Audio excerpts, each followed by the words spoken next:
Hari ini, kita akan belajar firman Tuhan yang bertajuk Orang yang bersama dengan Yerusalem. Apabila kita mengikut ajaran di dalam 66 buah buku Alkitab, Kita boleh mendapati bahawa Alkitab penuh dengan ramalan. dan ramalan Alkitab berakhir dengan keluarga syurgawi kembali ke kerajaan syurga yang kekal selepas menjumpai bapa dan ibu syurgawi serta menanggalkan semua sifat yang berdosa di bumi. Untuk itu, Roh dan pengantin perempuan memanggil kita di dalam buku Wahyu bab 22, iaitu bab terakhir di dalam 66 buah buku Alkitab. Apabila Yesus Kristus datang ke bumi ini pada 2000 tahun dahulu, dia berkata, sebab anak manusia datang untuk mencari dan menyelamatkan yang hilang. Orang yang hilang ialah pendosa yang telah melakukan dosa di syurga. Oleh itu, Yesus berkata bahawa Dia datang ke bumi untuk memanggil orang berdosa. Dia memanggil pendosa dan membimbing mereka kepada siapa? Kepada Tuhan Bapa. Akan tetapi di dalam buku Wahyu bab 22, Bukan sahaja kepada Tuhan Bapa tetapi juga kepada siapa? Roh dan pengantin perempuan, iaitu Tuhan Bapa dan Tuhan Ibu, berkata kepada anak-anak mereka yang hilang, marilah. Ia sangat ringkas mengatakan, marilah. orang yang membuka telinga terhadap panggilan roh dan pengantin perempuan Dapat memahami bahawa mereka telah mengambil masa yang panjang selama 6,000 tahun agar anak-anak mereka dapat kembali ke tanah air kekal syurga. Bapa dan ibu menanggung semua dosa kita. Adam dan Hawa tergoda oleh rancangan licik syaitan di Taman Eden dan mereka melakukan dosa pada zaman Musa melalui peraturan pengampunan dosa dengan menumpahkan darah binatang, iaitu korban. Tuhan menyedarkan kita tentang semua prinsip rohani syurga. Apabila kita melihat di dalam Alkitab Perjanjian Lama, Persembahan korban untuk pengampunan dosa ialah domba betina atau domba jantan. Kesemua korban untuk perayaan Paskah dan hari pengampunan dosa direkodkan di dalam Alkitab. ada juga peraturan untuk mengorbankan lembu-lembu betina, seperti pada hari pengampunan dosa, pada hari ketiga atau pada hari ketujuh. Kambing betina atau domba betina dikorbankan. Serta ada juga rekod mengenai lembu jantan atau kambing jantan untuk dikorbankan. Semua rekod ini ialah ramalan tentang jenis pengorbanan dan kesusahan yang akan dilalui oleh Tuhan Bapa dan Tuhan Ibu untuk kita. Selama kira-kira 1,500 tahun dari zaman Musa ke Yesus, Tuhan mengajar umatnya dan mengarahkan mereka melalui hukum Taurat. Alkitab meramalkan bahawa Yesus akan datang ke bumi dan dikorbankan sebagai persembahan penghapus dosa. Yesus dikorbankan bukan kerana Tuhan tidak mampu untuk menghalangnya. Marilah melihat di dalam buku Matius bab 26 ayat 47. Inilah adegan apabila Yesus berdoa di Getsemani selepas menyambut Paskah dan peluhnya menjadi seperti titisan darah. Di sana dia berkata kepada murid-muridnya, berjaga-jagalah dan berdoa sebanyak 3 kali. Selepas itu, askar bersenjata yang dihantar oleh imam-imam kepala datang bersama dengan Yudas Iskariot untuk menangkap Yesus Kristus. Semasa Yesus masih berbicara, datanglah Yudas, salah seorang dari ke-12 murid itu. Dan bersama-sama dia, serombongan besar orang yang membawa pedang dan pentung, disuruh oleh imam-imam kepala dan tua-tua bangsa Yahudi. Orang yang menyerahkan dia telah memberitahukan tanda ini kepada mereka. Orang yang akan kucium itulah dia, tangkaplah dia. Dan segera ia maju mendapatkan Yesus dan berkata, salam Rabai, lalu mencium dia.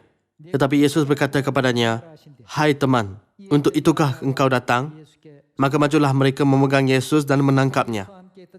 Tetapi seorang dari mereka yang menyertai Yesus menghulurkan tangannya, menghundus pedangnya dan menetapkannya kepada hamba imam besar sehingga putus telinganya.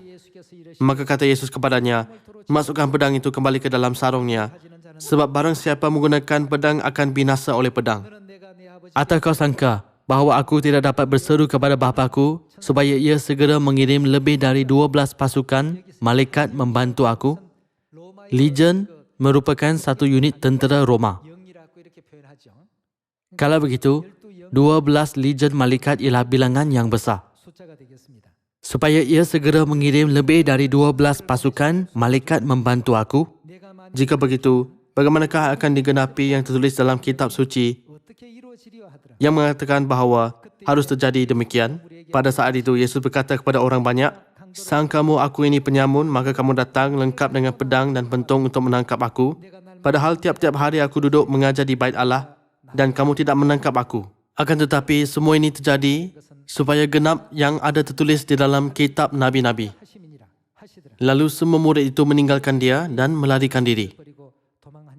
Hanya dengan keazaman untuk melindungi Yesus Kristus, Rasul Petrus menghunus pedangnya supaya tiada orang yang dapat menyentuhnya. Tetapi Yesus berkata, masukkan pedang itu kembali ke dalam sarungnya. Mereka datang untuk menangkap saya supaya ramalan Alkitab dapat dipenuhi. Ia juga merupakan satu ramalan bahawa saya harus ditangkap oleh mereka dan bangkit dari kematian selepas 3 hari, serta dikuburkan bersama-sama orang jahat Dan dikemumikan bersama-sama orang kaya. Semuanya adalah untuk mengenapi ramalan Alkitab. Yesus berkata begitu. Semuanya terjadi menurut ramalan. Ia sama seperti seseorang yang meletakkan kepingan-kepingan gambar bersama, melihat Alkitab. Yesus memberitahu Petrus bahawa Tuhan mengenapi ramalan dengan tepat.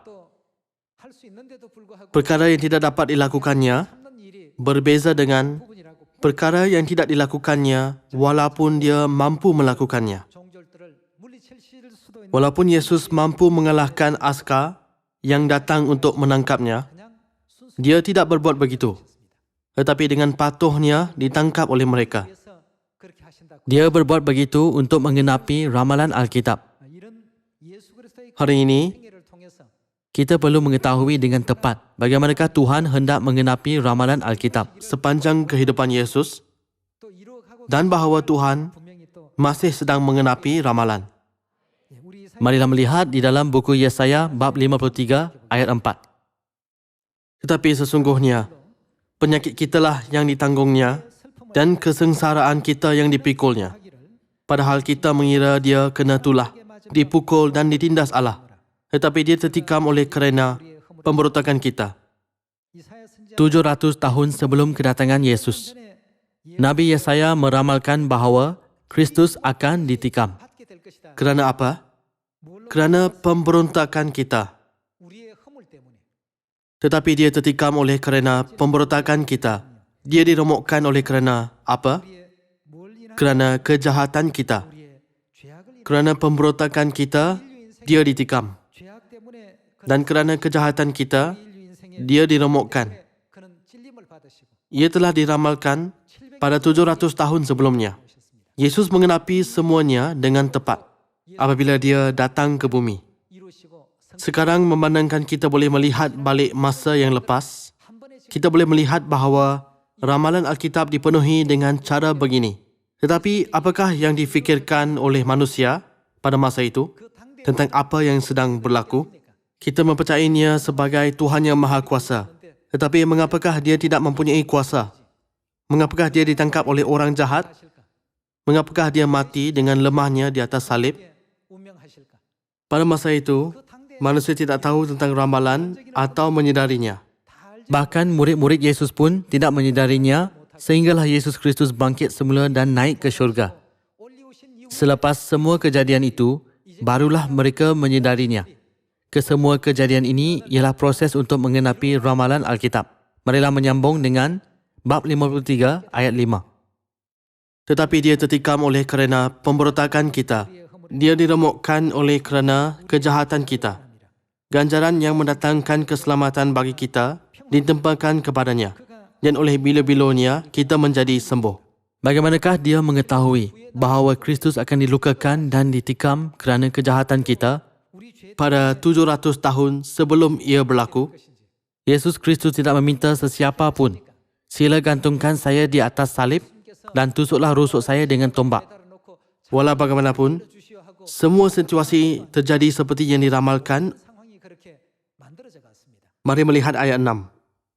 Kita semua tersesat seperti domba, masing-masing mencari jalannya sendiri. Tuhan telah menimpakan kepadanya kejahatan kita semua. Ia telah tertulis pada 700 tahun sebelumnya, Tuhan akan menimpakan kepadanya kejahatan kita semua. Dia akan disesah dan ditikam kerana pemberontakan kita. Dia akan diremukkan oleh kerana kejahatan kita. Sangat mengejutkan, semua situasi berlaku seperti yang diramalkan dalam Alkitab. Dan semua perkara berjalan seperti yang tertulis. Anda boleh mencuba untuk menulis satu ramalan yang akan digenapi pada 700 tahun kemudian. Jangankan 700 tahun kemudian, kita tidak dapat menuliskan apa yang akan berlaku selepas sejam pun. Tidak ada sesiapa pun yang boleh merekodkan apa yang akan terjadi pada masa hadapan. Tetapi Nabi Yesaya menuliskan perkara yang akan berlaku pada 700 tahun kemudian, didorong oleh Roh Kudus. Dia ditikam, diremukkan dan disesah oleh kerana kejahatan kita. Kita disembuhkan kerana luka-lukanya. Tuhan telah menimpakan kepadanya kejahatan kita semua. Bukankah ia benar-benar menakjubkan? Ayat 7. Dia dianiaya, tetapi dia membiarkan diri ditindas dan tidak membuka mulutnya. Seperti anak domba yang dibawa ke pembantaian, seperti induk domba yang keluh di depan orang-orang yang menggunting bulunya, ia tidak membuka mulutnya. Sesudah penahanan dan penghukuman ia terambil. Ia tertulis bahawa sesudah penghukuman ia terambil. Dan juga ia tertulis bahawa dia akan dibawa ke pembantaian. Dan tentang nasibnya, siapakah yang memikirkannya? Sungguh ia terputus dari negeri orang-orang hidup, dan kerana pemberontakan umatku, ia kena tulah. Orang menempatkan kuburnya di antara orang-orang fasik. Di antara siapa? Dia dibunuh bersama dengan siapa? Dia disalibkan bersama dengan dua penyamun di sebelahnya. Dunia ini menganggap penyamun sebagai orang jahat.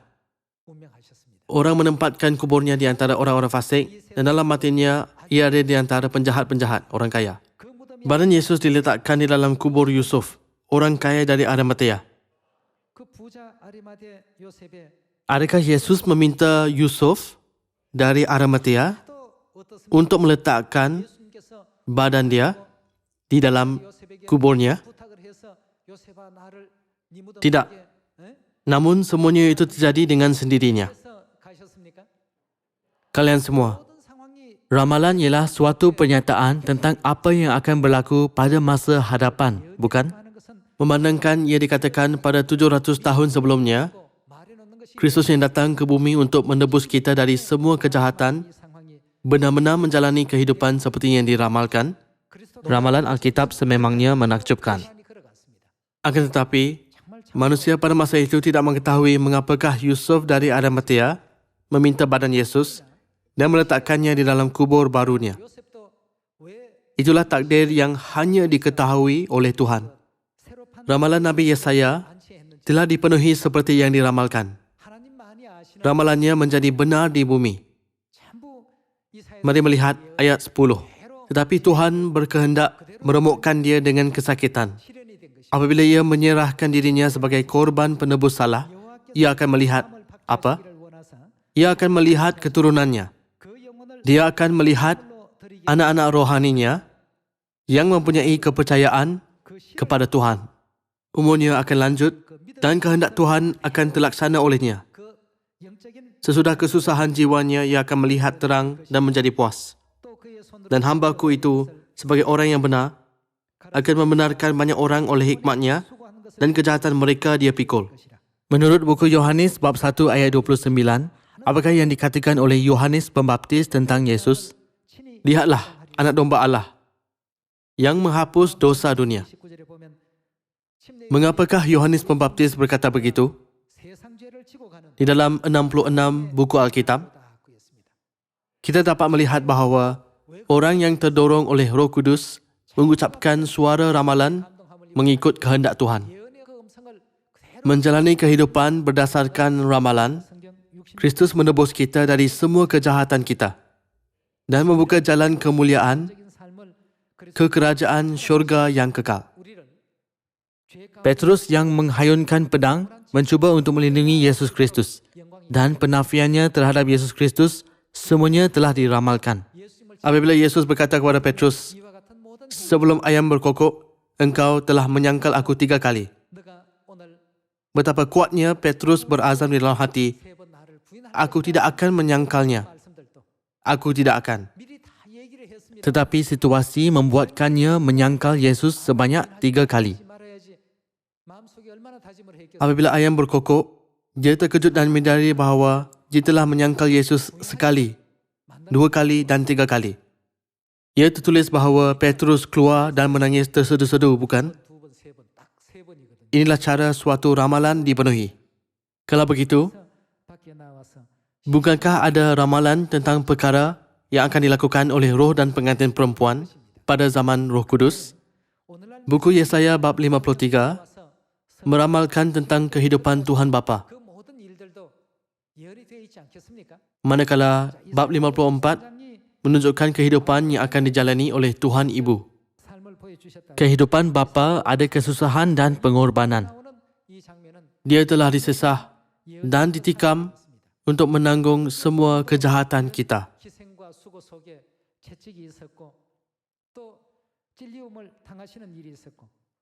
Marilah melihat buku Yesaya bab 54 ayat 11. Ia tertulis, "Hai yang tertindas, yang dilanggar angin badai, yang tidak dihiburkan." Menurut Alkitab versi bahasa Inggeris, New Living Translation, ia tertulis, "O kota yang dihentam ribut, yang mengalami kesusahan dan terbiar." Memandangkan ia meramalkan bahawa Yerusalem dilanggar dan dihentam oleh angin badai, kehidupan Yerusalem mestilah sangat susah. Kita perlu mengetahui bahawa ada ramalan seperti ini tentangnya di dalam Alkitab. Situasi yang sangat menakutkan sering berlaku. "Aku akan meletakkan alasmu dari batu hitam dan dasar-dasarmu dari batu nilam. Aku akan membuat kemuncak-kemuncak tembokmu dari batu delima, pintu-pintu gerbangmu dari batu manikam merah, dan segenap tembok perbatasanmu dari batu permata. Semua anakmu akan menjadi murid Tuhan dan besarlah kesejahteraan mereka. Engkau akan ditegakkan di atas kebenaran. Engkau akan jauh dari pemerasan." Pada masa dahulu, Yerusalem dianiaya, difitnah dan menderita, tetapi engkau akan jauh dari pemerasan. Sebab engkau tidak usah lagi takut dan engkau akan jauh dari kekejutan. Sebab ia tidak akan mendekat kepadamu. Apabila orang menyerbu, itu bukanlah daripadaku. Siapapun yang menyerbu engkau, ia akan rebah melawan engkau. Tuhan akan membuatkan mereka semua rebah. Ia diramalkan, siapapun yang menyerbu engkau, ia akan rebah melawan engkau. Kalau begitu, orang yang memfitnah dan menyerbu Yerusalem akan muncul atau tidak? Tidak ada orang yang dapat mengelakkan ramalan ini. Mari melihat firman Tuhan. "Sesungguhnya, akulah yang menciptakan tukang besi yang menghembus api dan menghasilkan senjata menurut kecakapannya. Tetapi akulah juga yang menciptakan pemusnah untuk merosakkannya. Setiap senjata yang ditempa terhadap engkau tidak akan berhasil. Dan setiap orang yang melontarkan tuduhan melawan engkau dalam pengadilan akan engkau buktikan salah." Apakah maksud melontarkan tuduhan? Ia bermaksud menuduhnya. Setiap orang yang melontarkan tuduhan melawan engkau dalam pengadilan akan engkau buktikan salah. Inilah yang menjadi bagian hamba-hamba Tuhan dan kebenaran yang mereka terima daripadaku. Demikianlah firman Tuhan. Orang yang mencuba untuk melawan Yerusalem tidak akan mempunyai senjata yang ditempa. Sebaliknya, perbuatan jahat mereka yang menuduhnya akan dihukum. Inilah yang menjadi bagian hamba-hamba Tuhan dan kebenaran yang mereka terima daripadaku. Demikianlah firman Tuhan. Buku Yesaya sememangnya memberikan kita ajaran dan pengajaran yang hebat untuk kehidupan iman kita. Di dalam buku Yesaya bab 54, pernyataan yang mudah dilanggar angin badai mencukupi untuk memberitahu kita betapa susahnya kehidupan ibu. Memandangkan penderitaannya terlalu teruk, ia dikatakan bahawa dia dilanggar angin badai. Marilah melihat di dalam buku Yesaya bab 54 ayat 1. Bersorak-sorailah, hai si mandul yang tidak pernah melahirkan. Bergembiralah dengan sorak-sorai dan memekiklah, hai engkau yang tidak pernah menderita sakit bersalin. Sebab yang ditinggalkan suaminya akan mempunyai lebih banyak anak daripada yang bersuami. Firman Tuhan. Sila mengingati buku Yesaya bab 54 ayat 1. Lapangkanlah tempat kemahmu dan bentangkanlah tanda tempat kediamanmu. Janganlah menghematnya. Panjangkanlah tali-tali kemahmu dan pancangkanlah kokoh-kokoh patok-patokmu. Sebab engkau akan mengembang ke kanan dan ke kiri. Keturunanmu akan memperoleh tempat bangsa-bangsa dan akan mendiami kota-kota yang sunyi. Janganlah takut sebab engkau tidak akan mendapat malu. Dan janganlah merasa malu sebab engkau tidak akan tersipu-sipu. Sebab engkau akan melupakan malu keremajaanmu dan tidak akan mengingat lagi aib kejandaanmu. Sebab yang menjadi suamimu ialah dia yang menjadikan engkau. Tuhan semesta alam namanya. Yang menjadi penebusmu ialah Yang Maha Kudus, Allah Israel. Ia disebut Allah seluruh bumi. Nabi Yesaya menjelaskan seperti berikut di bab 54. Bersorak-sorailah, hai si mandul yang tidak pernah melahirkan. Bergembiralah dengan sorak-sorai dan memekiklah, hai engkau yang tidak pernah menderita sakit bersalin. Sebab yang ditinggalkan suaminya akan mempunyai lebih banyak anak daripada yang bersuami. Firman Tuhan. Marilah melihat di dalam buku Galatia bab 4 ayat 26. Tetapi Yerusalem surgawi adalah perempuan yang merdeka dan ialah siapa? Ibu kita. Lihatlah bagaimana Alkitab menerangkan tentang ibu kita. Ayat 27. Kerana ada tertulis, bersukacitalah hai si mandul yang tidak pernah melahirkan. Bergembiralah sorak-sorailah hai engkau yang tidak pernah menderita sakit bersalin. Sebab yang ditinggalkan suaminya akan mempunyai lebih banyak anak daripada yang bersuami. Dan kamu saudara-saudara, kamu sama seperti Ishak adalah anak-anak janji. Penjelasan tentang Yerusalem ini adalah sama dengan buku Yesaya bab 54 ayat 1. Buku Yesaya bab 54 mengatakan bahawa Yerusalem akan dilanggar angin badai dan ditindas.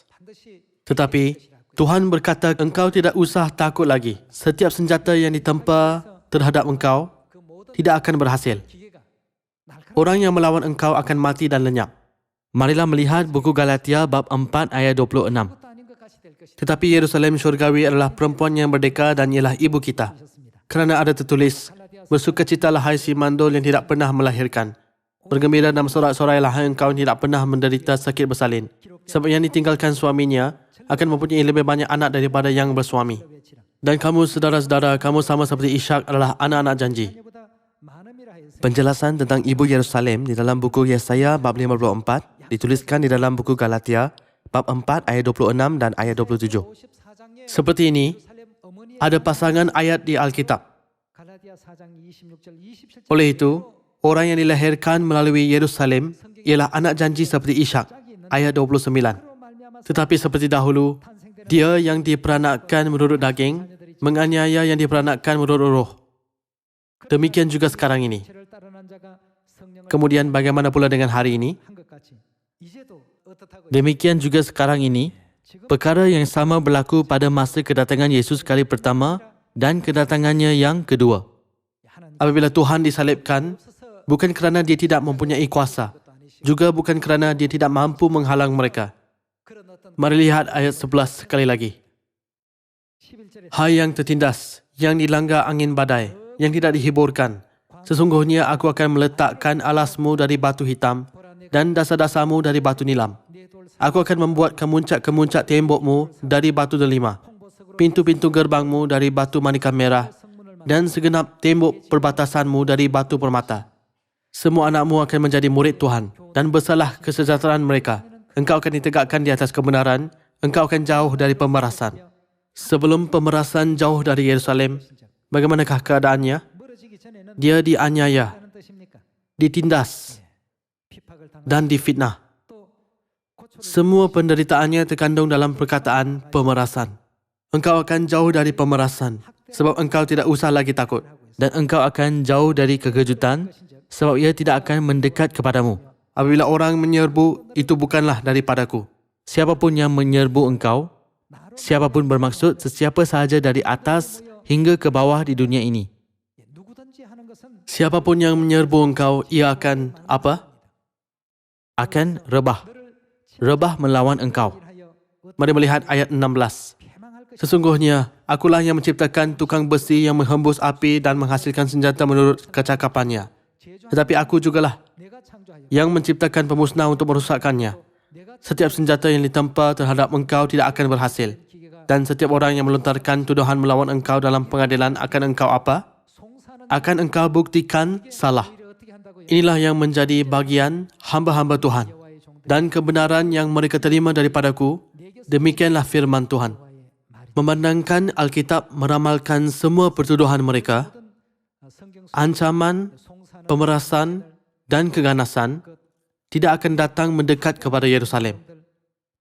Marilah kita melakukan kehendak Ibu yang berdoa dan melakukan segala usaha hanya untuk keselamatan anak-anak Sion, bahkan dalam situasi yang penuh dengan keganasan pun.